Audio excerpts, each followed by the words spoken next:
श्रीमद् भगवद गीता के रसिक भक्तों, कृपया चतुर्थ अध्याय श्रवण से पहले आप अपने चैनल किशोरी कृष्ण कृपा को सब्सक्राइब करते हुए बेल आइकन की घंटी अवश्य बजाइए। श्री कृष्ण भगवान बोले, इस अविनाशी कर्म योग को मैंने सूर्य से कहा, सूर्य ने मनु से कहा और मनु ने राजा इक्ष्वाकु से कहा। हे अर्जुन, इस परंपरा से प्राप्त यह योग सब राजर्षियों ने जाना, परंतु अधिक समय व्यतीत होने से यह लुप्त हो गया। वही प्राचीन योग आज तुमको मैंने बताया है, क्योंकि तुम मेरे भक्त और मित्र हो। ये योग रहस्य अति उत्तम है। अर्जुन कहने लगे, आपका जन्म तो अभी हुआ है और सूर्य का जन्म बहुत पहले हुआ था। मैं कैसे मानूं कि आपने सूर्य को यह योग बताया था। श्री कृष्ण जी बोले, हे अर्जुन, मेरे और तुम्हारे अनेक जन्म हो चुके हैं, मुझे याद है और तुम भूल गए हो। जन्म से रहित अविनाशी संपूर्ण प्राणियों का स्वामी अपनी प्रकृति में स्थित हूँ, तथापि अपनी माया से जन्मता हूँ। हे भारत, जब जब धर्म की हानि होती है और अधर्म का प्राबल्य हो जाता है, तब तभी मैं जन्म लेता हूँ। साधुओं की रक्षा, पापियों का नाश और धर्म की स्थापना के लिए प्रत्येक युग में जन्मता हूँ। जो मेरे इस अलौकिक जन्म और कर्म का तत्व जानता है, वह मृत्यु होने पर फिर जन्म नहीं लेता और मुझ में लीन हो जाता है। इस भांति मोह, भय और क्रोध को त्याग कर मुझ में भक्ति करके और मेरी शरणागति हो, बहुत से मनुष्य ज्ञान रूपी तप से पवित्र होकर मुझ में मिल गए हैं। जो जिस भाव से मेरा पूजन करता है, उसको मैं उसी प्रकार का फल देता हूँ। हे पार्थ, मनुष्य सब प्रकार से मेरे मार्ग का अनुसरण करते हैं, अर्थात ये चाहे जिसकी सेवा करें वह मेरी ही सेवा है। मनुष्य लोक में कर्म सिद्धि की इच्छा करने वाले देवताओं का पूजन करते हैं, क्योंकि इस लोक में कर्म की सिद्धि शीघ्र होती है। मैंने 4 वर्णों की सृष्टि अपने गुण और कर्म से की है। सृष्टि का कर्ता मैं हूँ, तथापि मुझे अकर्ता अविनाशी जानो। कर्म मुझको वृद्ध नहीं कर सकते, तथापि कर्म फल में मेरी कामना नहीं है। इस प्रकार जो मुझको पहचानता है, वह कर्मों के बंधन में नहीं पड़ता। अतएव पूर्व पुरुषों के किए हुए कर्म को तू भी कर। हे अर्जुन, कर्म क्या है और अकर्म क्या है, इसके विचार में विद्वानों की बुद्धि भी चकरा जाती है। उसी कर्म का वर्णन मैं तुमसे करूँगा, जिसके जानने से संसार के बंधन छूटकर मोक्ष के भागी होंगे। कर्म, विकर्म और अकर्म तीनों का जानना आवश्यक है, क्योंकि कर्म की गति गंभीर है।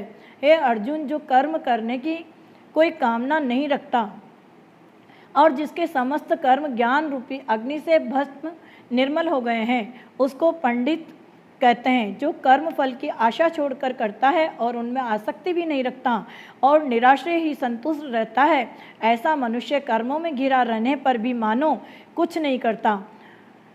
देव योग से जो कुछ मिल जाए उसी पर संतुष्ट रहता है। जो हर्ष, शोक आदि द्वंद्वों से मुक्त है तथा किसी से ईर्ष्या नहीं करता, कर्म की सिद्धि या असिद्धि में भेद नहीं समझता, वह कर्म करता हुआ भी उसमें नहीं बंधता। जो फल की इच्छा नहीं रखता, वो वासना से दूर हो गया है। ज्ञान में जिसका मन अचल है, जो यज्ञ के कर्म करता है, उसके सब कर्म लुप्त हो जाते हैं। हवन करने का पदार्थ भी ब्रह्म है, आहुति देने वाला भी ब्रह्म है। इस प्रकार जिसकी बुद्धि में सब कर्म ज्ञानमय हैं, उसको ब्रह्म प्राप्त होता है। कोई कोई कर्म योगी देवताओं की पूजा करते हैं और ज्ञान योगी ब्रह्म रूप अग्नि में यज्ञ रूप से हवन कर परमात्मा का भजन करते हैं। कोई ऐसे हैं जो अपनी इंद्रियों को तथा कर्मों को संयम रूप अग्नि में होम देते हैं, और कितने ही इंद्रिय रूपी अग्नि में इंद्रियों के रूप शब्दादि विषयों को होम देते हैं। कितने ही लोग इंद्रियों के सब कर्मों को और प्राणों के कर्मों को आत्मज्ञान से प्रज्वलित संयम रूप अग्नि में होम देते हैं। कोई तो द्रव्य यज्ञ करते हैं, कोई तप यज्ञ, कोई योग यज्ञ, कोई स्वाध्याय और कोई ज्ञान रूपी यज्ञ करते हैं, और कोई प्राणायाम में तत्पर रहने वाले योगी प्राण और अपान वायु में प्राण को रोकते हैं और प्राण वायु में अपान वायु का लय करते हैं। कोई आहार को निरंतर कम करके प्राण को होमते हैं, वे यज्ञवेता हैं और यज्ञ ही से इनके सब पाप नाश हो जाते हैं। जो यज्ञ में बचे हुए अमृत रूप अन्न को खाते हैं, वे सनातन ब्रह्म को प्राप्त होते हैं। हे अर्जुन, जो यज्ञ नहीं करते हैं उनको ये लोक और परलोक दोनों ही नहीं है। इस प्रकार से बहुत से यज्ञ वेद में विस्तार सहित वर्णित हैं। इन सबको कर्म से उत्पन्न हुए जानो। हे परंतप, द्रव्यमय यज्ञ से ज्ञान यज्ञ उत्तम है। हे पार्थ, फल सहित सब कर्म ज्ञान में समाप्त हो जाते हैं। सो उस ज्ञान यज्ञ का तत्वदर्शी और ज्ञानी लोग तुमको उपदेश करेंगे, इसलिए तुम उनकी सेवा करना और उनको विनय पूर्वक प्रसन्न करके ज्ञान यज्ञ जानना। इस ज्ञान का लाभ प्राप्त करके तुमको ऐसा मोह फिर नहीं होगा। इसी ज्ञान से समस्त प्राणियों को तुम अपने में और मुझ में देखोगे। यदि सब प्राणियों से भी अधिक पाप करने वाले हों तो भी ज्ञान रूपी नौका से ही सब पाप रूपी समुद्र को पार कर जाओगे। हे अर्जुन, जिस प्रकार प्रज्वलित अग्नि लकड़ी को जलाकर भस्म कर देती है, वैसे ही ज्ञान रूपी अग्नि सब कर्मों को भस्म कर डालती है। इस लोक में ज्ञान के समान पवित्र और कुछ नहीं है। यह ब्रह्म बहुत काल पर्यंत कर्म योग से सिद्ध हुए पुरुषों को अपने आप में ही प्राप्त होता है। जो श्रद्धावान पुरुष इंद्रियों को जीतकर ब्रह्म ज्ञान में लगा रहता है, वह ज्ञान को प्राप्त करता है और ज्ञान को पाकर अल्प समय में शांति को पा जाता है। अज्ञानी, श्रद्धा रहित और जिनके मन में संदेह है, ऐसे जो पुरुष हैं वह नष्ट हो जाते हैं। जिनके मन में संदेह रहता है उनको यह लोक, परलोक और सुख कुछ भी प्राप्त नहीं होता।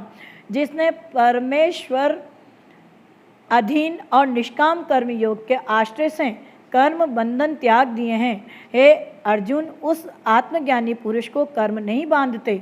अतएव अज्ञान से उत्पन्न हुए चित्त के इस संशय को ज्ञान रूपी तलवार से काटकर मेरे बताए हुए कर्म योग को करने के लिए प्रस्तुत हो जाओ। जय हो। इति श्रीमद्भगवद गीता सुपनिषद सुब्रह्म विद्या योग शास्त्रे श्री कृष्ण अर्जुन संवादे आत्म संयम योगो चतुर्थो अध्याय।